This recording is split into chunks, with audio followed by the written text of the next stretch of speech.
From the Ticats Audio Network, this is the Ticats This Week with RJ Broadhead and Luke Tasker. Thanks for joining us on Ticats This Week. I'm RJ Broadhead with Luke Tasker. And Luke, what a game we've got Friday, 7:30. It'll be on the Ticats Audio Network. It's the biggest rivalry for the Tiger Cats against the Argonauts, and it sets up the two hottest teams in the CFL right now. Ticats have won 2 in a row. Argos have won 4 in a row. So putting these two teams playing really well head-to-head, it should be an exciting game. It's an important one for both teams, no doubt about it. Argos, if they go to 5-0, now they've got a pretty nice lead in that East Division, and almost, I know it's early in the year, but leaves the Ticats, the Alouettes, and the Red Blacks battling for second spot. It would be really tough to catch the Argos if they win this one, but if the Tiger Cats can win, it's a real statement. It should be exciting. How are you feeling about this game? Yeah, it is very exciting. The Ticats with 2 wins, it's an entirely different story than what we were talking about 2 weeks ago. And to be honest, a win just feels more likely than you might have said 2 weeks ago when things were really going wrong and there was a lot of corrections to make. Well, you know, it seems like a team who can find a way to win. Ottawa came down to the wire, of course, and Edmonton scored a lot of points in the fourth quarter, but really the Ticats handled that game much more so than maybe the score even indicates. And I'm excited to watch this team. Of course, you've got the injuries that we'll talk about here that are going to be, the main factor. You're going to have offensive production from a very young quarterback. And we'll get to that, but yeah, this is the Labor Day precursor. This is at Tim Hortons Field. We'll see. Toronto, I have nothing bad to say about that team right now. They seem to be the real deal. They're playing very good football. You can see it. It looks that way on paper. In years past, specifically, these last 2 seasons, Toronto, even when they were winning games, that is not the way that it looked statistically in the league. They were not at the top of those boards, turnover ratio, second down conversion, all that. Well, this year they are. They look good, and so it's going to take everything for this Ticats team to get a win there. Do you blame some Ticats fans, Luke, if they're not fully believing yet? A win against Ottawa, a win in Edmonton, games that the Tiger Cats probably should win. Now you've got the Argos, top team in the league, undefeated team. Do you think if the Tiger Cats can win this game, there'll be a lot more believers that, okay, Tiger Cats have found their game after a slow start? This game would make a win here against Toronto should make a believer out of any skeptic. I mean, this is a great challenge and a really good team coming into Tim Hortons Field, and the Ticats have the obvious quarterback issues going on here. The Argonauts do not have that issue with Chad Kelly playing very well right now. So if with a win after this game, there would be no more skeptics. I mean, this is a team. This would be a team who's overcome their issues. But it's a great challenge, and there's reason. Your first question was, do I blame anybody who's still a non-believer? My first answer is yes, I do blame them. They should be a believer all the way. But for this Tiger Cat team. But the reasons that you might still have some skepticism as to if they can go the long run here is there has been slow starts. Even those 2 games, of course, Ottawa and Edmonton were coming into those matchups as losing teams, and Edmonton, of course, it continues their struggles. Ottawa with a great win recently against the West. So those games where you got those struggling opponents, they still had slow starts. I mean, they still struggled to get themselves up and going off the ground there. And I don't think you're going to have the freedom to do that against Toronto. They're going to need to come out in this first quarter, maintain ball security, and put points on the board early. So you've led the interviewer a couple of times here, and I can pick up on that. So let's talk about Taylor Powell. I know yes. you brought it up a couple of times indirectly, so let's go right at it. He'll get his first CFL start. His first CFL pass was a touchdown. I remember talking to him in the preseason. He had just joined the team 9 days before that first preseason game. Bo played the first 2 series, and then he came in. Really wouldn't have known the playbook that well, just being at camp for 9 days. Did pretty well in that preseason game. You think back okay, it's preseason, but now all of a sudden that experience he got there, pretty valuable. He's come in confident. He's been able to learn under the tutelage of course, Tommy Condell and listen to Bo Levi Mitchell and Matt Schultz, two veteran quarterbacks in the CFL. But now it's showtime. What do you expect from Taylor Powell? Well, I think they're going to give him a chance to make plays downfield, and that's exciting. I don't think we're going to see an overly conservative game plan. In fact, as the Ticats' offensive approach to these last games, and as Tommy Condell's moved through the season, they've had more success giving their guys chances. They're taking shots. They're not. It seems to me like they weren't going to go 0-4 or 0-5, 4-1. And finish those games saying, well, we weren't sure if we could move the ball down the field in big chunks. No, they were calling shots, and with Matt Schultz there, he was able to move the ball downfield. I actually don't expect they're going to change that very much. They're going to let Taylor Powell get a chance to throw the ball downfield. You can't expect to see, and I would hope that Condell and those guys are going to game plan this to give him some quick options, especially in the first quarter. Little quick routes where you can a quarterback is going to pre-snap read. A lot of times he's going to pick at least the half of the field he's going to prior to the ball even snapping. Kind of get him into the rhythm of the game without maybe giving him a real complex concept to read his way through. It is just a classic young quarterback puzzle. Is just you go in there, you want to do the best for the team. And sometimes that attitude, that effort can lead to turnovers. That'll lose the game for sure. A handful of turnovers will do it. Toronto has the most takeaways and the least turnovers. So they're winning the ratio by a combination of being great on both sides of the football. And sometimes, that can happen other ways. Sometimes an offense is really good at keeping the football, but the defense doesn't take it away. And we've seen spells of that from Hamilton and other teams in the league too. But this Toronto team is great on both sides of that. Hamilton's gotten much better at it as well. I think the Ticats are -3 right now net on the season, giving the ball away a total 3 more times than they've taken it away. But they've had some nice defensive turnovers in these recent games. Timely. They've gotten points off of them, defensive touchdowns off. So they got to keep that effort up. They got to make Chad Kelly make some errant throws, tackle with their hatchets out. But Taylor Powell, when that ball security comes to him, he's got to err on the side of finishing every play Ticat ball. Yeah, at practice on Monday, I saw Taylor and, congratulated him on his first CFL pass and wished him luck in his first start. And he came by with the fist bump. And sometimes with perception, anyway, I wound up, I felt fist bumping him too hard. Yeah. And I thought, geez, can you imagine?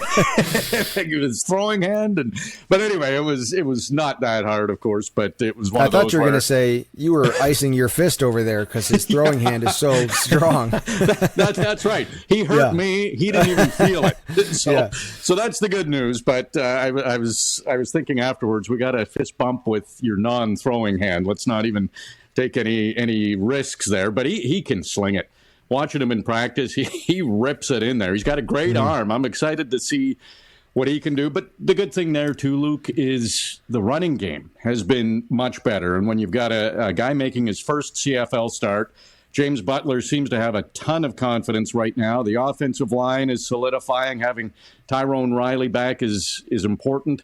So the running game should be effective. It has been in the last 2 games for the Tiger Cats, and that'll be crucial. And the Argos are game planning right now to stop James Butler in the run. They're going to try to make Taylor Powell throw the ball. I'm not in their meetings, but common sense would say that's what they're going to try to challenge the Tiger Cats with. But if James Butler can play like he did in the last game, it's going to be tough to stop the Tiger Cats run, isn't it? Yeah, you bet. And that's the beauty. Taylor Powell, new quarterback or not, that's the best thing. One of the best things about having such a balanced offense is that the defense they cannot play unbalanced. They can't play unfair. They've got to be in position to stop both the run and the pass, and they've got to respect a guy like James Butler, especially coming off that game in Edmonton, and he's climbing up the league rankings for yards rushing right now. Made a huge difference at Edmonton. Huge. I mean, it helps control the clock. Of course, it gets first downs, moves the ball down the field. He scored a touchdown. I mean, it's just a really great thing to watch, and I found it interesting talking to Coach O. This is not a case of, the game progressed in such a way where running made more sense. So you kept on it because it was the field position and the game time situational awareness was just such that it asked for a run. Well, maybe part of it, but the other part is no, they wanted to run the ball. They went into that game saying, if nothing else, we're going to have ran the ball more times than we had in weeks past. It's a concerted effort to get positive production on the ground in the run game, and you love to see something like that just play out positively. They game plan for it, they draw it up, the O-line feels comfortable, and as they put it onto the field, they're starting to get big chunks in the run game, and it makes everything look different watching the Ticat offense, and it makes everybody's job, not just a running back, of course, who's loving getting those carries and getting all that production. It makes certainly the O-line, definitely the quarterback, and even the receivers' jobs easier. And put into the mix Tyreek McAllister. He's had some run plays, and he's also a receiver, great punt returner, second best punt return average in the CFL right now. So I get the feeling we haven't even scratched the surface on what we're going to see from Tyreek McAllister from now going forward. I just feel like he's going to be a lot more involved in the offense, and it adds another dynamic. Yes, you can key on James Butler, but maybe McAllister gets the handoff, or maybe they both go out to be receivers. It just adds a lot more options for Taylor Powell or whoever's at quarterback and the Tiger Cats offense. Are you as excited as me as seeing what Tyreek McAllister will add to this offense just to make them so much more unpredictable?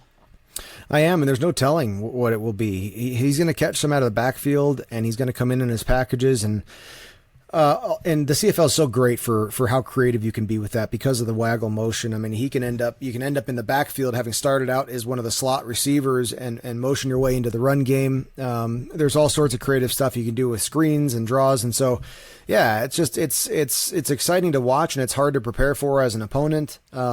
And not to mention what he's done in the return game. I mean, that was a really great looking return that got called back in Edmonton. He's one of those guys that feels like it could happen every time he catches the ball. Let's talk about the defense. There is a bit of a change. Richard Leonard will go to that field corner spot. Tunde Adeleke is back, but Stavros Katsantonis will stay at safety. Tunde is going to the field half spot. And the boundary side will stay the same with Kenneth George Jr. at the corner and Javian Elliott at the half. But Richard Leonard going to that field side corner, it seems, he's so consistent. We've talked about it before on Ticats this week. A reliable guy out there, but it has been an area that teams have been targeting. So it's something the Tiger Cats want to shore up on that side, and having Adeleke and Leonard, two veterans there. Do you think that'll help? Well, you've heard Courtney Stephen and Mike Daly call Richard Leonard's footwork, I can't remember if they said magical or what was the word? Miraculous. It's beautiful. I don't know. It's great. Some overly positive terms. So he's a caliber. Ballroom caliber footwork. Yes. It's a sight to see, and he is a technician. Very quick, very, very smart, really, really smart in open space out there with ball time and with the sort of football knowledge of how routes progress and where to expect receivers to get to. And so, yeah, it feels to me like kind of putting a trump card out into whichever spot you want to place him. I think he's that kind of defensive back, and so we'll see. I mean, it is a lot of field to cover over there. With the boundary, with the hashes being narrowed last season, that field isn't so far out of reach. That field side isn't so far out of reach with the far boundary being brought in. So, he's going to get his chances to make plays, and I hope that the Argonauts put the ball in his direction sometimes. The more times they do that, the more chances he's going to have to have a turnover. Yeah. As a receiver, Luke, you had a lot of success. I'm looking at a couple of guys like Tim White and Duke Williams, top two receivers for the Tiger Cats, but kind of quiet games for them as far as targets and receptions in the past two games. Tim White had 2 receptions in the last game, but they were big ones, a 54-yarder and that touchdown that Taylor Powell threw on his first CFL pass. But Duke Williams was targeted once. He didn't have a catch. I talked to him about it, and he said, yeah, it wasn't, his most productive game, but he'll take a win. And James Butler, 127 yards rushing every day of the week, every game of the year, if it turns into a victory. And he's happy to block and do what he can for that. But I think Ticats fans want to see, those 100-yard receiving games from Duke Williams that he had earlier in the year and Tim White. Is there any concern as a receiver when you have a couple of games where you're not targeted as much and you don't have as many receptions? Yeah, it's on your head as a receiver. I know that. And I remember quiet games of mine. It's hard because, in the weeks past, we're here on the Ticats Audio Network. We're in our podcast and we're saying, wow, Duke Williams is becoming such a great part of this Ticats offense. But we got to run the ball more. They got to get the ball to James Butler, and then we go out there. Yeah, I know. RJ, you're such a complainer, man. Oh my goodness. We get out to Edmonton and James Butler, goes off for this huge game, and it ends up being quiet for Duke Williams. That was the catch. I can think back to the catch that he had in that kind of alley up the middle. Lots of traffic around, and it would have been a spectacular catch. So if he had only had the one, it would have been enough, to have a meaningful impact on the game. And that was close, but we'll see him get involved again. I mean, I think he's done a great job across the middle, kind of behind that linebacker depth. The CFL slots have to sort of dominate in that 5 to 15 yard range, interacting with linebackers below or above. We'll see more of it, and part of, what's the word? I mean, not the tragic part of a receiver's job, but we have to block too. You gotta get out there and be part of the run game. And Duke's a big body and strong and tough. So, he's making an unknown, unseen impact in James Butler's performance as well. Yeah, absolutely. He's a big receiver, and he sort of had a little sly grin about what he was going to do against Toronto. So sometimes when star guys don't have a huge game, they come back with a pretty impressive one. So I wouldn't be surprised to see Duke put up some numbers against Toronto. Yeah, I wouldn't either. Tim White the same. I mean, and it's on Coach O and Tommy's minds as well. You want to keep those guys involved and playing as far as it comes down to play call. So it is a home game. That means it is the Greenworks Listen to Win contest. And Ticats fans, this is a good one. So every home game, you need to listen for a keyword during the pregame show with Bubba and Andy. So you have to log on to ticats.ca/Greenworks to enter. And one lucky listener will win a Greenworks 1800 PSI pressure washer with high-pressure soap applicator. So you get the 1,800 pounds per square inch. Of course, PSI, my chemistry coming in handy there. Also says on the box. But that high-pressure soap applicator, it's great for washing your vehicles. Everybody needs a pressure washer, courtesy of Greenworks, of course. So be sure to tune into Tiger Cats pregame, presented by Greenworks at listen.ticats.ca, starting at 6:30 with Bubba and Andy. They'll give a keyword, and you'll have to log in to ticats.ca/Greenworks to enter. So they'll let you know what the word is, and then you have a chance to win that pressure washer. So there will be one lucky listener who hauls in that great prize. Montreal's on a bye week, so Ottawa will play in Calgary. Ottawa's pretty interesting, too, right now in that East Division, Luke, with, they're at 2 wins. I would be shocked if Calgary, their opposition, doesn't make Dustin Crum throw the football. He's already the leading quarterback rusher in the CFL, and he's played just over a game and a half.